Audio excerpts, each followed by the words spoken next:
இந்த கையில இருக்கிறது வந்து Redmi Pad 2. இதை நம்ம ஒரு 2 வாரத்துக்கு முன்னாடி ஆர்டர் போட்டு வாங்கியிருந்தோம். அதோட அன்பாக்சிங் வீடியோ பாத்தீங்கன்னா கீழே லிங்க் கொடுத்துருக்கேன், போய் செக் பண்ணி பாருங்க. 2 வீக்ஸா நான் யூஸ் பண்றதுல எனக்கு என்னெல்லாம் பிடிச்சிருக்கு அப்படிங்கறத நான் சொல்றேன். நான் அதை பொதுவா வாங்கினதே வந்து கேன்வா எடிட் பண்றதுக்காக தான் நான் வாங்கியிருந்தேன். நிறைய போஸ்டர்ஸ் டிசைன் பண்றதுக்காக தான் நான் வாங்கியிருந்தேன். உண்மையில எனக்கு பாக்குறதுக்கு சூப்பரா இருக்கு. மொபைல் எடிட் பண்றதை விட இதை பாக்குறதுக்கு நல்ல பெரிய ஸ்கிரீன்ல அழகா இருக்கு. தென் வீடியோ பாக்குறது யூடியூப்ல நம்ம வீடியோஸ் எல்லாம் பார்ப்போம். அதுக்குமே இது வந்து பாக்குறது சூப்பரா நல்ல பெரிய ஸ்கிரீனா இருக்கு. சவுண்ட் குவாலிட்டியுமே வந்து 4 சைடு ஸ்பீக்கர் இருக்கு. நல்ல சவுண்ட் குவாலிட்டி சூப்பரா இருக்குது.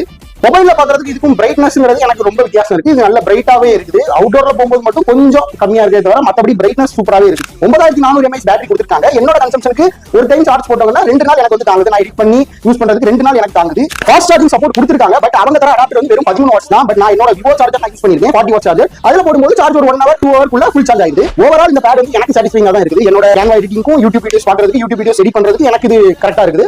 உங்களுக்கு இந்த பேட் வேணும் அப்படின்னா இதோட பர்ச்சேஸ் லிங்க் வந்து நான் மேல கொடுத்துருக்கேன், போய் செக் பண்ணி பர்ச்சேஸ் பண்ணிக்கோங்க.